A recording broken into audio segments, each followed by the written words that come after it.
안녕하세요. 자, 이번 시간 121회 전산세무 2급 이론 해설 강의를 진행하도록 하겠습니다.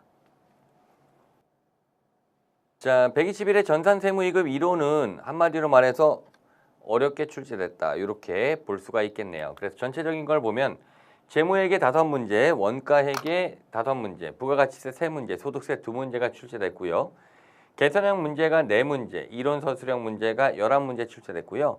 난이도는 상문제가 5문제, 중위 10문제가 출제됐어요. 그런데 한 번도 출제되지 않았던 그런 유형의 문제가 출제되기도 하고 원가회계에서 상호배분법이 출제가 됐죠. 그런 부분. 그리고 또 두 번째로 본다면은 부가가치세의 사례형 문제가 나왔다는 거. 그리고 세 번째로 본다면은 소득세의 지역적인 문제가 출제됐다는 면에서 여러 군데에서 좀 어렵게 출제됐다는 얘기예요. 문제가 좀 어렵게 출제가 됐을 때는 우리가 맞출 수 있는 문제, 그래도 어렵게 돼도 최소한 중개 문제는 10문제 되잖아요. 일단 10문제는 기본적으로 맞춰놓고서 나머지에서 조금씩 득점을 더해서 최소 10문제에서 뭐 한 12문제 정도 맞출 수 있게 대비하는 게 매우 중요해요. 그러니까 어렵게 나왔을 때 내가 지켜야 될 거 확실히 지켜주면서 가는 게 중요하다는 건데 한번 1번 문제부터 확인해 볼게요. 자본에 대한 설명이다. 가장 옳지 않은 것은 이 문제도 중 혹은 중상 정도 돼요. 좀 출제했던 세무사님이 좀 어렵게 낸 것 같아요. 전반적으로. 하지만 이 문제는 정답이 되는 문구는 쉽게 나왔어요. 1번 자기 유식을 처분할 경우 처분 금액이 장부 금액보다 크다. 그러면 자기 유식 처분이익이 나오겠죠. 이 자기 유식 처분이익은 바로 자본 잉여금이죠. 여기 보면 영업의 수익. 그러니까 이게 틀리죠.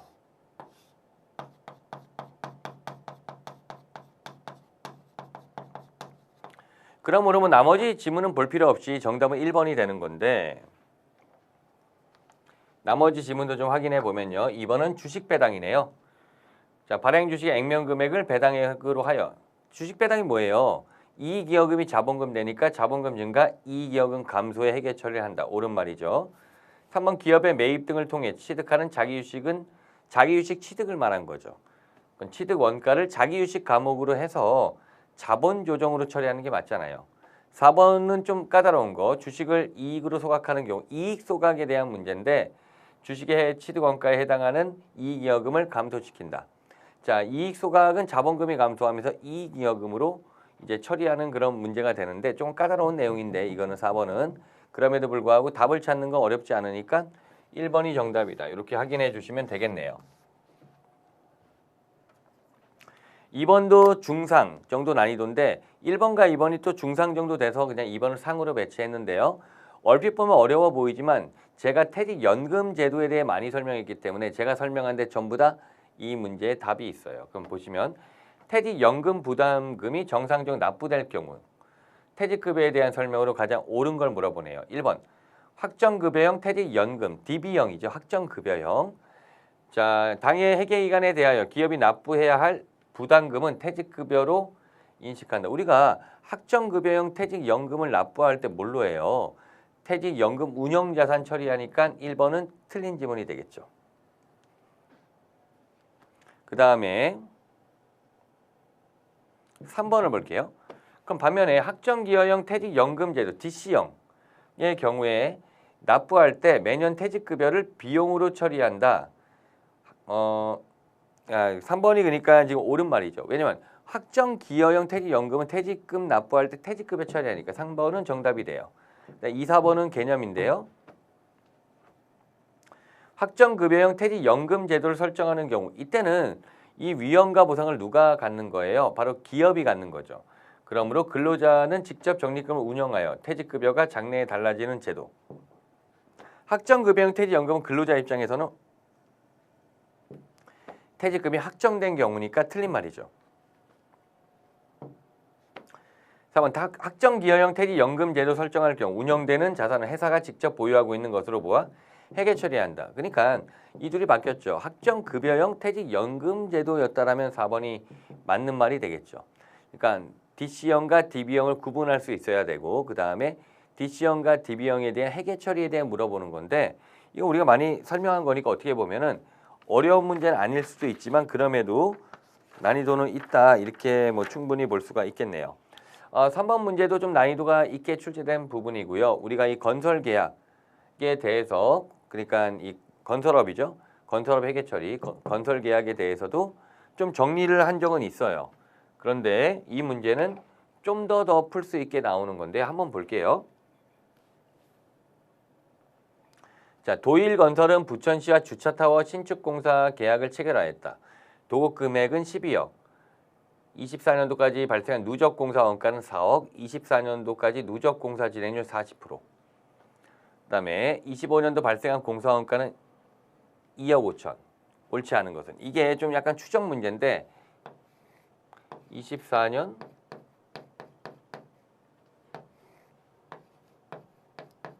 25년 보세요. 예, 누적 진행률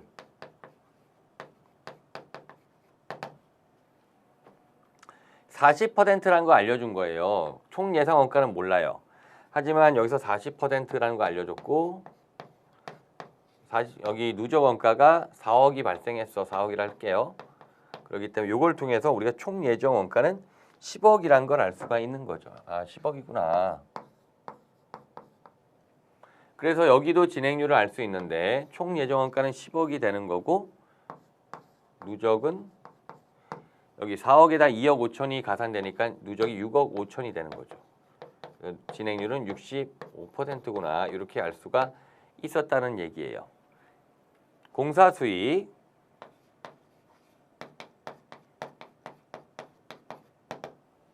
공사 수익은 이렇게 돼요. 여기서 도급금액 12억이죠. 12억에 40%가 돼요.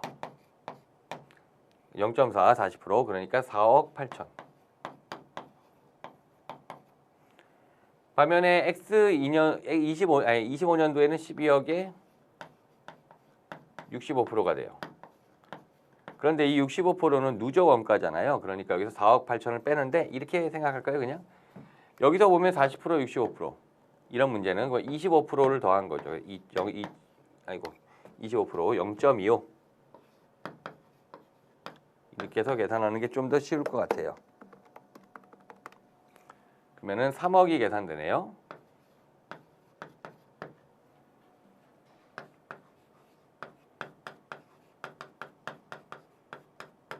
공사 원가 여기 총 예정이 10억이죠. 10억에 40%에서 4억이 공사 원가가 돼요. 마찬가지 개념 10억에 이 차이가 25%잖아요. 0.25 그래서 2.5억이 공사 원가가 돼요. 그건 차감하면 공사 수익에서 공사 원가 차감하면 공사 이익 나오겠죠. 얘에서 얘 차감하니까 0.8억이 이익이고 여기는 얘에서 얘 차감하니까 0.5억이 이익이고 이렇게 계산은 돼요. 근데 이거는 우리가 출제가 한 번 정도밖에 안 된 문제로 한 번 우리가 연습을 해본 적은 있지만 그럼에도 실제 응용을 할 수 있을지는 조금 미지수예요. 이건 연습을 좀 많이 했었으면은 더 맞출 수는 있는 문제인데 잘 물어보는 유형은 아니지만 좀 이번 회차에선 물어봤으니까 요 문제 풀고 전에 나왔던 문제 풀고 할 수 있으면은 충분히 이런 문제를 대비할 수 있을 것 같아요. 1번의 총공사 예정 원가 1번이 물어본 거는 여기죠. 24년도까지 누적 공사 이익 여기 누적이기도 하고 단기 수익이기도 하거든요. 2번 3번은 공사 이익이 여기 5천만 원이니까 답이 3번이 되겠네요. 4번은 25년 누적 진행률은 65%. 그러니까 상당히 까다로운 형태로 물어본 문제라고 볼 수는 있는데 충분히 뭐 여러분들이 풀 수 있게 대비는 돼 있어야 될 것 같아요. 예. 그러니까 요 문제를 당장 대비 못한다 하더라도 이후에 유사한 문제가 나왔을 땐 대비가 돼 있어야 될 것 같아요. 예. 그렇게 표현할게요. 예.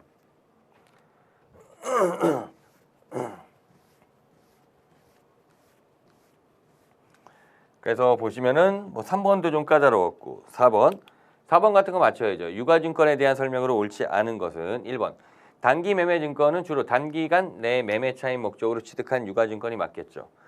2번 단기 매매 매도 가능 만기 보유 증권 모두 공정가치 평가 틀리죠. 단기 매매 증권은 공정가치 평가, 매도 가능 증권은 원칙적으로 공정가치 평가. 비상장 주식은 원가법이지만 그리고 만기 보유 증권은 상각 후 원가법이니까 2번이 틀린 지문이네요.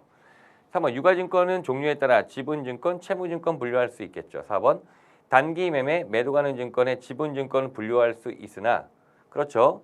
만기 보유 증권은 채무증권으로만 분류가 가능하죠. 지분증권은 분류할 수가 없다. 옳은 말들이죠. 그러니까 이 정도의 기준서 문구는 반드시 득점을 해줘야 돼요. 이런 게 득점이 안 되면 절반 정도 맞추기가 호락호락하지가 않아진다는 얘기가 되니까요. 자, 그다음 5번 문제. 무형자산에 대한 설명이다. 옳지 않은 걸 물어봤네요. 이것도 맞춰야 돼요. 다른 자산과의 교환으로 취득하는 경우 교환에서 제공한 자산의 공정가치로 원가를 측정한다. 이거는 유형자산과 동일해요. 우리가 다른 자산과의 교환, 이건 이종 교환의 취득원가 뭐예요? 제공한 자산의 공정가치 맞고요. 2번 내부적 창출한 영업권은 무형자산 인식하지 않는다. 많이 본 문구죠. 3번 공정가치 증가분의 4번부터 볼게요. 상각은 자산이 사용할 때부터 시작한다. 옳은 말이죠. 답은 3번인데 공정가치가 증가할 경우 원가와의 차익의 부분을 반영하여 상각한다. 그렇지 않죠. 자, 우리가 이건 유형자산과 동일한데 이게 취득을 해요. 그 상각을 하겠죠. 공정가치가 변한다 하더라도 어떻게 돼? 그 무시하고 그냥 상각을 계속 이어가잖아요. 이런 식으로. 그렇기 때문에 공정가치가 증가하는 거와 감가상각하고는 무관하다. 이렇게 이해하시면 되겠네요. 자, 5문제 재무회계 문제 봤는데요. 난이도가 만만치 않네요. 1번을 득점을 했어야 되고요. 반드시. 2번도 득점했어야 돼요. 3번은 좀 틀릴 수도 있다고 봐요. 4번 반드시 득점, 5번도 반드시 득점을 해야 돼요. 그래야 하나 정도만 틀린 게 되거든요. 여기서 하나 정도 더 틀리면은 10개를 맞추는 거에 지장이 생길 수가 있어서 그래요. 그러니까 확실히 맞출 수 있는 거는 맞춰줘야 돼요. 자, 원가 회계 문제 볼게요. 6번 변동원가와 고정원가에 대한 설명이다. 옳은 걸 물어봤고요. 이런 건 우리가 많이 대비한 거죠. 1번 고정원가는 조업도 증감에 반비례하여 총원가가 증감하는 원가. 고정원가는 총원가가 일정해야 되겠죠. 틀린 지문. 2번 변동원가는 조업도와 관계없이 총원가가 일정하다. 이거는 고정비에 대한 설명이죠. 고정비가 조업도와 관계없이 총원가가 일정하니까요. 4번부터 볼까요? 3번부터 볼까요? 준변동 원가는 조업도 변화에 관계없이 총원가 일정한 고정원가와 조업도 비례하여 총원가가 증가하는 변동원가 두 부분으로 구성된 원가를 의미한다. 그렇죠. 준변동비는 변동비와 고정비로 구분되어 있죠. 함수식도 그래서 y는 ax 플러스 b가 준변동비의 원가 함수식이잖아요. 그래서 ax라 하는 게 변동비 요소고 그다음에 b가 고정비 요소잖아요. 그래서 준변동비는 변동비와 고정비가 섞여 있기 때문에 우리가 혼합 원가라고도 표현하죠. 마지막 준고정 원가는 특정 범위 벗어나도 총원가가 일정한 원가이며 혼합 원가 아니죠.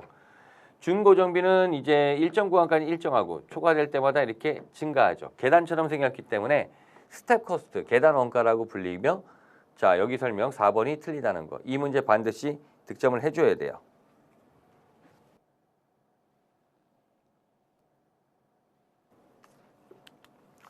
(7번도) 반드시 득점이 돼야 되는데 이것도 많은 연습을 했었죠.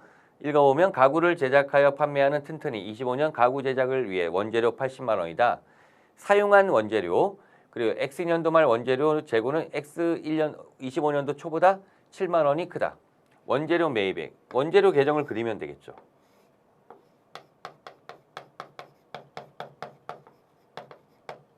증가 감소를 체크해 놓고 자, 그다음에 사용액은 이 부분이죠. 감소 쪽에 사용액 이게 80만 원이다. 기초, 기말, 그다음 구입을 물어본 거죠. X를 물어본 거고요. 그 다음에 기초, 기말을 제시하면 입력하면 되는데 증감으로 제시한 거죠. 25년도 말 원재료가 25년도 초보다 7만 원이 크다. 네, 기말이 기초보다 7만 원 크게만 설정하면 돼요. 만약 여기가 7만 원이라면 얘는 제로로 설정하면 돼요. 아무 숫자나 써도 돼요. 다만 얘가 얘보다 7만 원이 커야 돼요. 8만 원이면 만 원. 10만 원이면 3만 원, 즉 3만 원만 차이 나게 하면 돼요. 정답은 87만 원이 답이죠.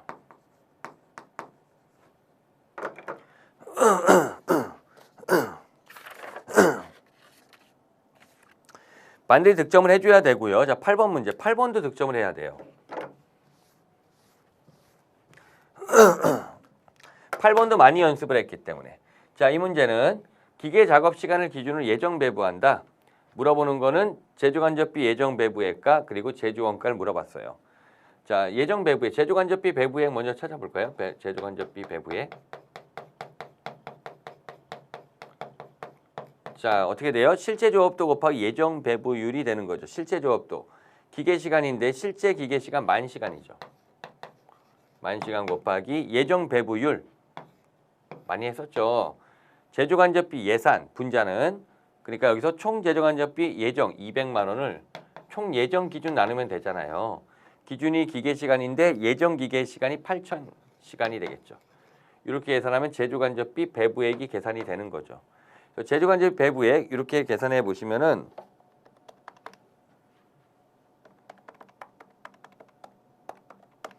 250만 원 나오네요. 250만 원. 제조원가는 직접 재료비, 직접 노업이, 제조간접비 합이죠. 그러니까 직접 재료비 얼마야? 500만 원. 직접 농업이 얼마야? 밑에 보니까 350. 제조간접비 얼마야? 지금 구했죠. 250만 원. 이렇게 계산되는 거죠. 그래서 얼마가 나와요? 1,100만 원이 제조원가가 되는 거죠. 이건 우리가 복잡해 보이지만 많이 풀었던 문제이기 때문에 전산세무 2급 정도 대비하시는 분들은 이 문제를 풀 수 있게 대비가 돼 있어야 돼요.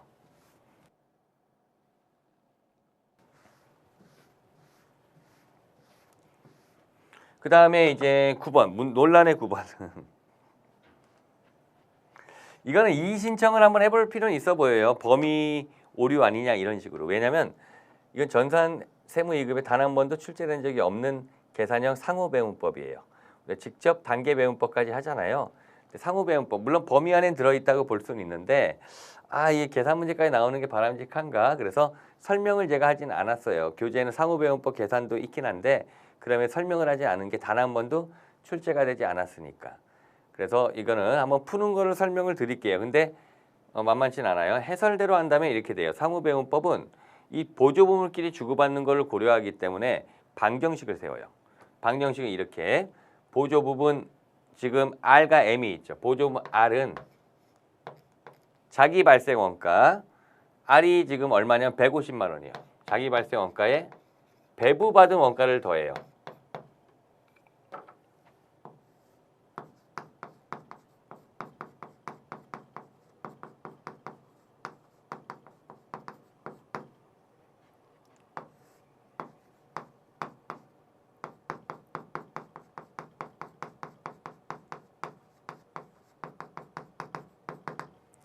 얼마를 배부받냐? 자, 보면은 M이 R한테 20%죠. 0.2 M 이렇게 방정식을 세우고요. 두 번째는 M 입장에서는 M이 자기 발생 원가 240만 원이죠.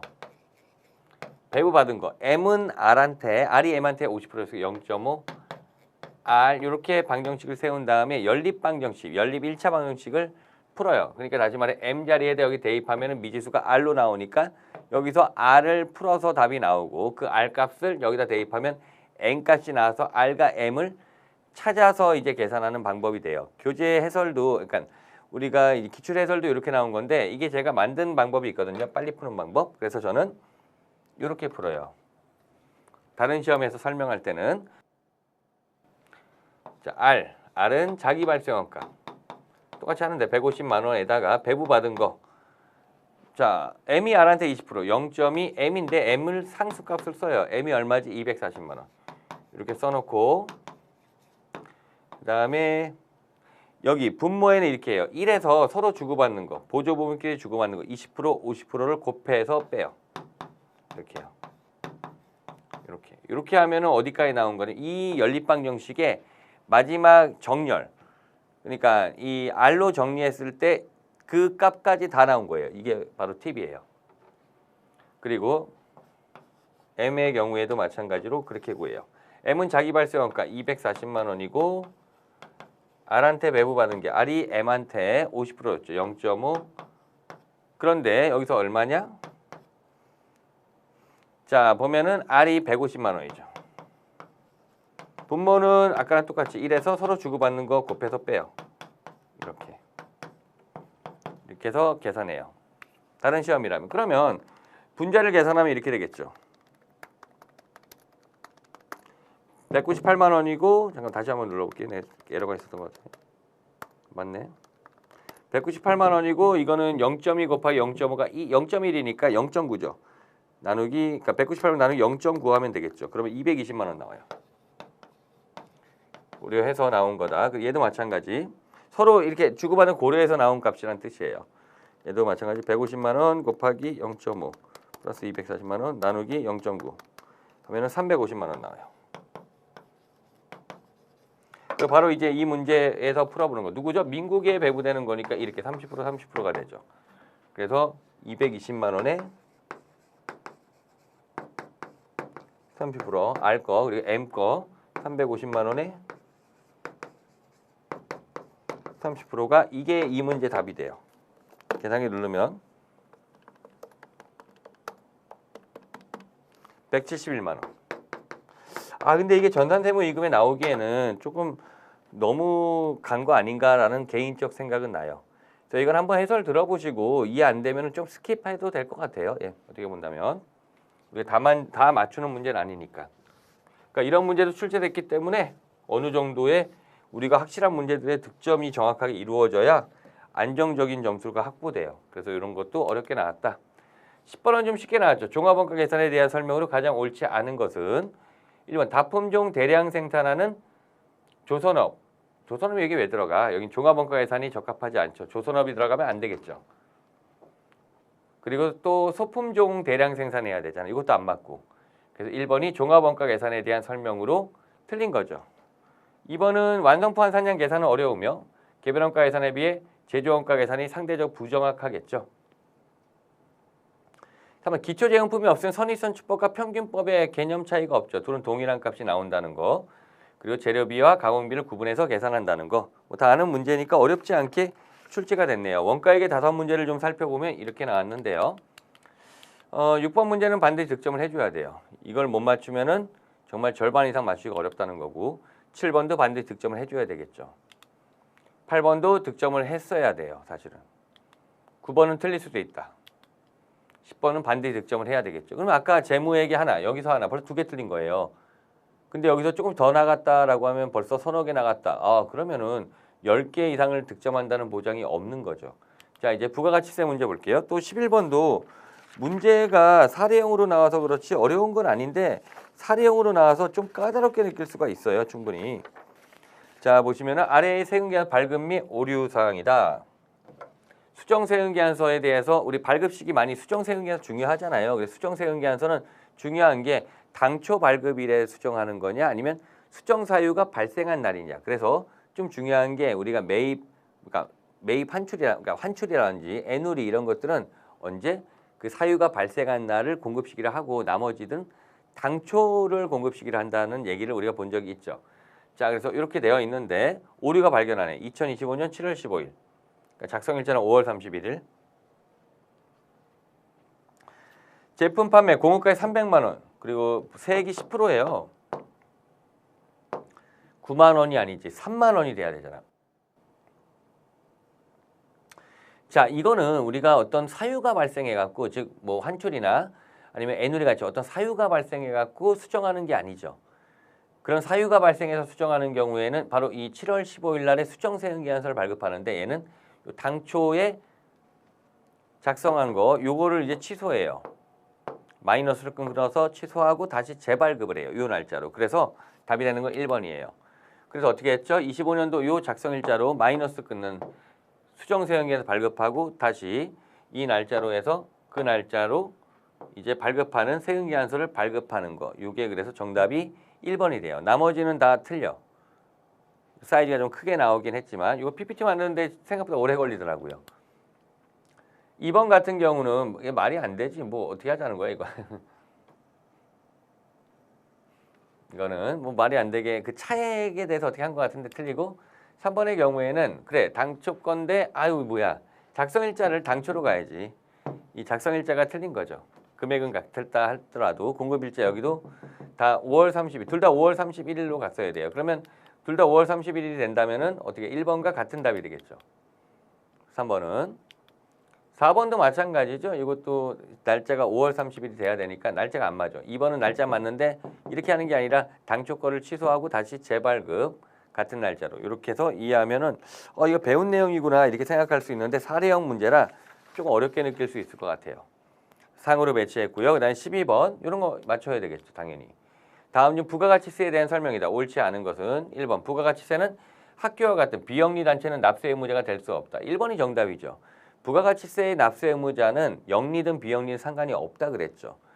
그러니까 영리든 비영리든 뭐 정부든 그런 거 상관하지 않아. 모두 다 납세 의무자야 라고 한 거죠. 나중에 면세 쪽으로 빠지긴 하는데 어쨌든 다 납세 의무자가 될 비영리 단체 납세 의무자가 될 수가 있다는 얘기죠. 2번은 최종 소비자한테 도달할 때 모든 거래에서 부가세가 과세된다. 다단계 거래세라는 얘기죠. 부가가치세는 이중과세 방지를 위해 소비지국 과세 원칙이 맞고요. 4번 부가가치세는 간접세죠. 그래서 납세 의무자와 담세자가 불일치하는 간접세다. 13번 면세가 되는 걸 한번 찾아볼까요? 이것도 어려운 건 아니죠. 신문, 광고 제외하면 면세. 주택 조심해야지. 주택의 임대가 면세죠. 부동산의 임대는 다 과세인데 주택의 임대만 임대에 빌려주는 것만 면세가 되죠. 단순한 의약품의 판매. 요거는 제조약이 아니라 제약회사 약이기 때문에 과세예요. 복권 면세, 토지 판매하는 거 면세죠. 우표, 수집용 우표 제외한 우표는 면세, 영유아용 기저귀 면세, 항공기 과세. 그 6개가 되겠네요. 이렇게 해서. 그래서 면세인 거 찾는 거 어렵진 않아요. 그래서 부가가치세는 비교적 쉽게 나왔다고 볼 수도 있는데 다만 11번 사례형 문제가 나왔으니까 여기도 한 문제는 살짝 아리까리 애매할 수가 있을 수 있는 문제라고 볼 수가 있겠죠. 반면에 12번과 13번은 확실하게 여러분들이 득점이 좀 이루어져야 된다라고 볼 수 있고요. 소득세 볼게요. 14번 다음 빈칸에 들어갈 걸로 바르게 짝지어진 것은 이게 좀 보신 분이 있을 거예요. 그래서 이게 우리가 원천징수와 관련된 건데 원천징수 관련돼서 이게 분기별, 그러니까 반기별로 납부할 수 있는 조건이 있거든요. 그거에 대한 설명이에요. 그래서 직전 연도 상시 고용 인원이 기억 20명이죠. 20명 이하인 원천징수 의무자는 원천징수 세액을 그 징수에 속하는 반기의 마지막 달에 다음 달 10일까지 납부할 수 있다. 그러니까 이렇게 반기로 이제 신청하게 되면은 근데 요건이 있는 거지. 직전 연도 상시 근로자 수가 20인 이하라고 하면은 이런 경우에 6개월마다 원천징수 신고 납부할 수 있어. 6개월마다 하는 거야. 근데 그렇지 않으면은 매달 해야 되겠죠. 다만 이 경우 우리가 반기로 신청한다 하더라도 원천징수세액의 반기 납부 대상이 아니다. 그러면 여기서 아닌 거를 찾아본다면 일단은 1, 2번은 다 틀린 거네. 비영업 대금의 이익과 법인세 신고 시 처분된 상여인데요. 정답은 4번이죠. 인정상여. 얘는 이렇게 반기로 하는 게 아니에요. 이 사유가 있으면 바로 해야 되기 때문에 정답은 4번만 해당이 된다라는 얘기죠. 약간 지엽적인 내용이 있어서 약간 중상 정도 될 수 있는 문제라 볼 수 있고요. 15번 문제. 소득세법상 지급명세서 및 간이지급명세서에 대한 설명 옳지 않은 것은 이것도 조금 지엽적이긴 하죠. 1번 사업소득은 간이지급명세서는 지급일이 속하는 달의 다음 달 말일까지 제출해야 한다. 옳은 말이고요. 2번 7월에서 12월 지급분 근로소득 간이지급명세서는 다음 연도 1월 31일까지 제출하는 거 맞고요. 이자배당 지급명세서는 지급일이 속하는 연도의 다음 연도 3월 10일이 아니라 이거 2월 말이에요. 2월 말까지 제출해야 돼요. 답은 3번. 4번은 폐업하는 경우 폐업일이 속하는 달의 다음 달 말일까지 지급명세서 제출해야 돼요. 그래서 여기도 좀 약간 지급명세서, 간이명세서 제출 조금 더 지엽적인 게 나왔지만은 날짜 보면 좀 알 수 있죠. 그래서 이런 것들을 보면 다음 연도 3월 10일 이런 거 없잖아요. 2월 말 우리 연말정산하고 얘도 같은 맥락을 갖는다는 얘기죠. 하지만 조금 지엽적으로 나왔기 때문에 이런 게 맞추기가 좀 어렵다. 그러면 전반적으로 봤을 때 이게 만만치 않은 시험인 게 121회가 만만치 않았던 게 1번은 반드시 득점이 돼야 돼요. 다시 2번은 득점해야 돼요. 그렇다면 이걸 틀리면 아리까리해지는 거야. 3번은 틀릴 수도 있어. 틀릴 수 있어. 4번 반드시 득점해야 돼요. 5번 반드시 득점해야 돼요. 그러니까 제가 아까 말했던 예를 들어서 2번이라든지 뭐 4번, 5번 중에 하나라도 더 틀리면 2개 틀린 거예요. 여기서 마이너스 1 정도 나와야 돼요. 재무에서 마이너스 1. 근데 이게 마이너스 2나 마이너스 3이 나오면 되게 곤란한 상태 가지고 왔다는 거예요. 원가도 보시면은 그래 6번은 반드시 득점해야 되고 7번도 반드시 득점, 8번도 득점. 9번은 틀릴 수 있어. 10번은 반드시 득점해야 돼요. 마찬가지죠. 여기서 만약에 8번 같은 거 틀려서 마이너스 2 정도만 나온다 면 상당히 곤란한 상황이 오고 있다는 얘기예요. 자, 이제 부가가치세. 부가가치세 한번 살펴볼게요. 부가가치세 문제를 보시면은 11번 같은 건 틀릴 수도 있어요. 경우에 따라 사례형 문제이기 때문에. 그러니까 부가가치세도 마이너스 1. 그런데 만약에 부가가치세에서 여러분들이 12번이라든지 13번 중에 하나라도 틀리면, 특히 13번 마이너스 2가 되면 곤란한 상태가 돼요. 만약 소득세. 소득세도 마이너스 1 정도는 그래 틀릴 수도 있어. 어려우니까. 근데 마이너스가 2가 되면 좀 곤란한 상태가 되겠죠. 뭐 조합은 여러 가지가 나올 수 있지만은 그래도 가장 안정적이라면 이번 시험 어렵기 때문에 하나, 둘, 셋, 넷. 4개 틀리니까 전체 11문제를 득점할 수 있게 되죠. 22점 득점이 됐겠죠. 근데 만약에 안 좋게 간다라고 하면 이렇게 하자. 3, 2, 2, 2. 그럼 벌써 몇 개 틀린 거예요? 5, 7, 9예요. 그럼 6개 맞췄어. 12점. 10점 차. 이러면 절대 못 붙지. 그렇기 때문에 이론에서 우리가 아무리 못 맞춘다. 아무리 어렵게 나와도 최소 10개는 맞춰야 돼요. 10개를 맞출 수 있는 게 매우 중요하다고 말할 수가 있죠. 최소한 20점 확보하고 시작해야지 이게 뭐 7개 뭐 이렇게 맞추면은 차이가 3문제. 어떻게 보면 6점 차이가 작아 보일 수 있지만은 합격에서는 결정적 영향을 줄 수밖에 없어요. 자, 우리 121회 이 전산 세무 2급 시험이 좀 이론이 많이 어렵게 나왔다. 그럼에도 여러분들은 안정적으로 10개 이상을 맞출 수 있게 대비하는 게 매우 중요하다 강조드리면서 마칠게요. 수고하셨습니다.